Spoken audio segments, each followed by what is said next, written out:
Hey yo, what's good, y'all? Welcome back to 10-5 Plays. So, a common, let's say, criticism that I've heard about Breath of the Wild throughout the years is, quote, the story is weak. The story could have been better. The story sucked. The story wasn't as good as previous games. I will go as far as to say as every day that I go into a Zelda group and there's a post, somewhere in the comment section, there's the story of Breath of the Wild was disappointing. It sucked. Blah, blah, blah. So, I play the game regularly since release, and this thought kept going through my head as I played the game. And, in retrospect, I guess I could see how someone would come to that conclusion, but, I can't say that I agree with them saying that the story sucks is going too far in my opinion. I feel like you played the game for the first time, maybe the second or third time too, and you're in love with it. And then when people start having criticisms of the game, you can be like, yeah, I can see that. And it kind of blows it a little bit out of proportion. And because you haven't played it in a while, or you feel like you're so used to the game and you're so comfortable, suddenly what wasn't an issue for you playing it becomes an issue. Until you play it again, thinking about these criticisms and going, you know what, maybe they're unwarranted, whatever. I guess let's get into this topic and really go through it, at least personally. Playing the game from the starting area, you learn a lot about Link's life. And you learn a lot, and it's not through, let's say, the traditional means that you find in other Zelda games. In Ocarina of Time, you learn about Link before you even control him, and Hyrule to boot. The same with Wind Waker, to be honest. In Breath of the Wild, you wake up naked with nothing on in a cave. You remember nothing about yourself. And the first thing you see is the world in chaos. Familiar locations in ruin. The world around you and the state of yourself tells you what you'd usually be told before the game even starts in past instances. And I see in games like Ocarina of Time, where situations for the character change with key story elements.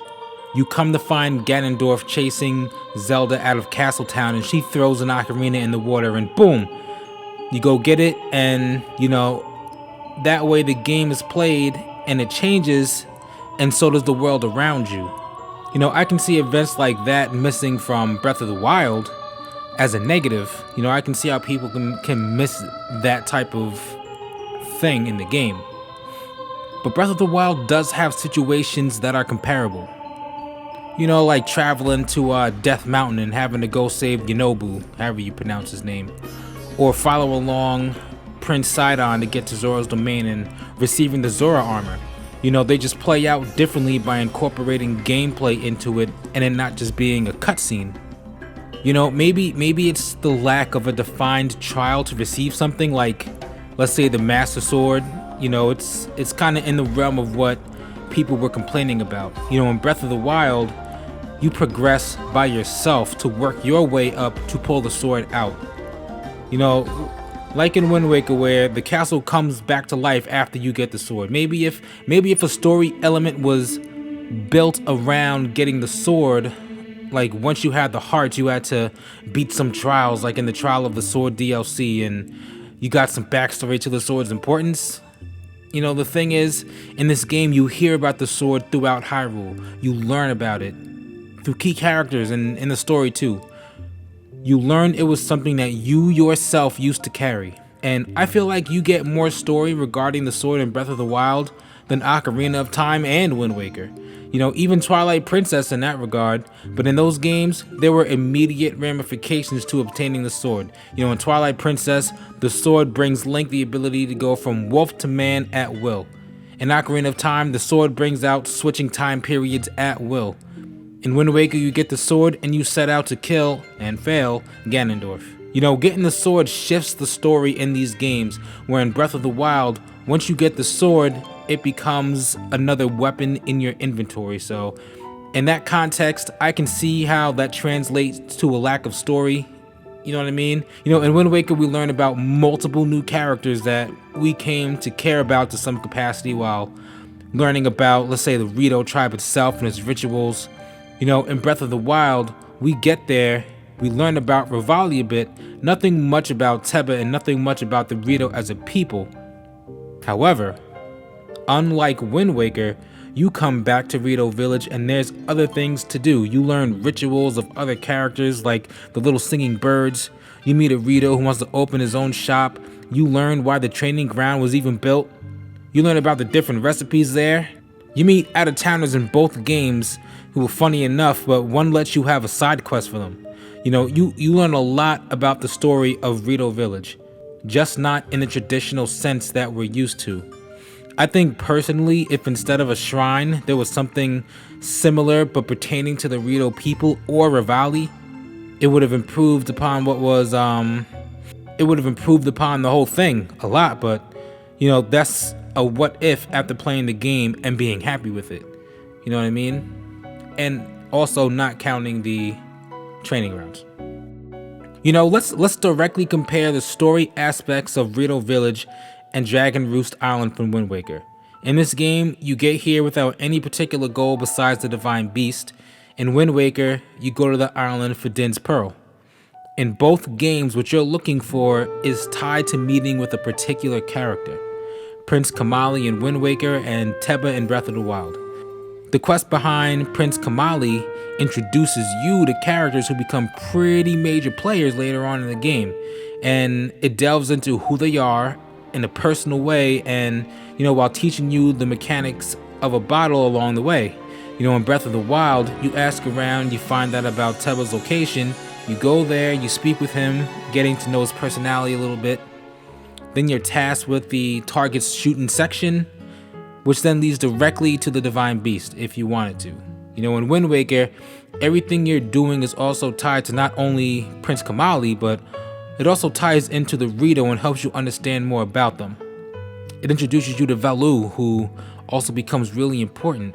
You feel like the dungeon is part of the immediate story going on around you, and the story is kind of being created as you play it.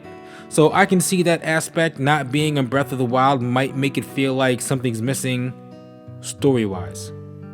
But then you have stuff like when you go to fight the first Lionel in Zora's Domain for shock arrows, and there's a little photo side quest now. Could all of that have been a cutscene? Yeah. But the story was told by your surroundings.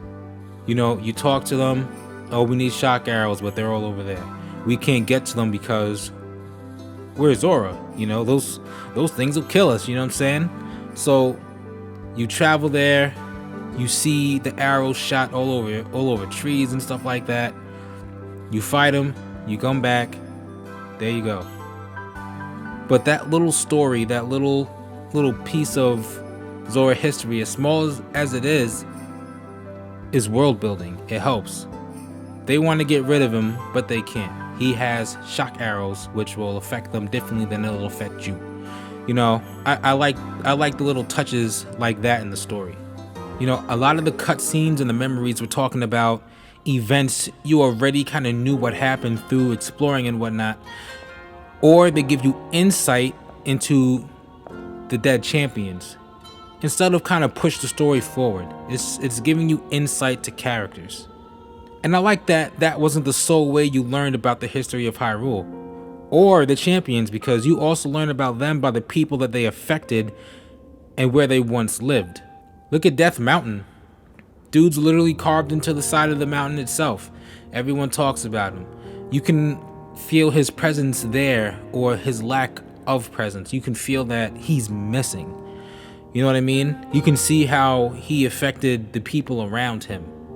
You see things set up to make use of his power that his ancestor ends up using, but it's cool that his legacy and his being and his memory and his influence is built into the village and not just restricted to cutscene after cutscene. You know what I mean? Also, look at how the world is built by something simple. Look at the houses in Hateno Village, showing something that's down in the dumps. It's been there for a while. You come across it. Oh, this has been here for a long time. We're gonna tear it down and build one of these new homes. Oh wow, that's crazy. You walk over, you see the model homes. They're nice. They're unique. They're built a certain way, and you see that Hyrule is really trying to heal from all the transgressions of the past. You go inside, you look around, it's nice, and it's right there compared to all the other buildings inside of the village. It's colorful, it's nice, it looks like what could be a future for the world. And then that leads you to the Tarrytown stuff, and you see what the future holds for Hyrule. You know, I feel like that's a really big part of the story of Hyrule and what's going on, and it didn't take a cutscene. It was gameplay, it was playing, it was figuring out who's gonna be right for the job. It was a lot of stuff, but minus all of that, its existence and the way it was laid out to you tells a story within itself. And as you go along, the story is being built from, oh, well, this place was kind of a safe haven. It survived the calamity. It's time to rebuild. And when rebuilding comes, expanding. You know, there's a plot of land. I want you to go over there and take care of it. Boom. Now this is a new town, and this is what the future can hold for Hyrule. This can be us moving forward as a people. Beautiful. You know, I can give 1,000 examples comparing the story to other games. And even with examples like that, I feel like Breath of the Wild is full of story. You know, I don't want to include the DLC here, but you know, I feel like the Trial of the Sword is a great addition to obtaining the sword, you know, the whole process.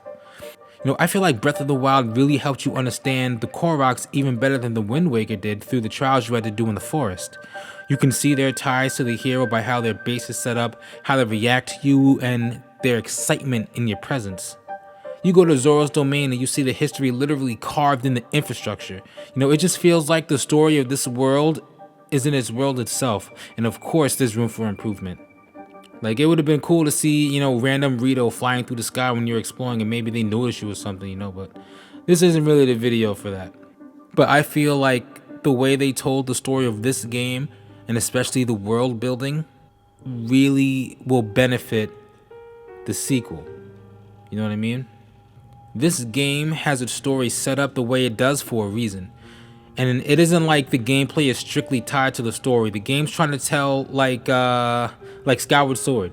You know, it wants you to explore and discover and become the story. When Age of Calamity was announced, I saw a lot of people excited because it would have a better story than Breath of the Wild. And while it did have a great one, I don't think it lit a candle to Breath of the Wild or how Breath of the Wild told its own story. You know, I won't say the story elements were done perfectly and that I wouldn't change a thing, and I also wouldn't say that the story was horrible and a bad aspect of the game. You know, after playing for the first time, I feel like people go into what can change and make it better mode, especially because Zelda's a long-running series that you know will strive to be even better with the sequels. But I feel like that discussion turns into a, well, now the thing I thought of an improvement or change for is a negative aspect. And you know, I almost fell into that camp, but then I played the game many times, and I loved it more and more each time I played it. You know, if the story disappointed you, I would never call you wrong. I get it. But to the people that say it was horrible or bad, I have to respectfully disagree. I'm not rocking with that narrative. You know, that's it. Thank you guys for listening. Thank you guys for watching. I hope you really enjoyed the video. I really wanted to talk about this, so I'm glad I got to pull it off. You know what I mean? So keep an ear out for the next one, and I'll see you guys next time. Peace.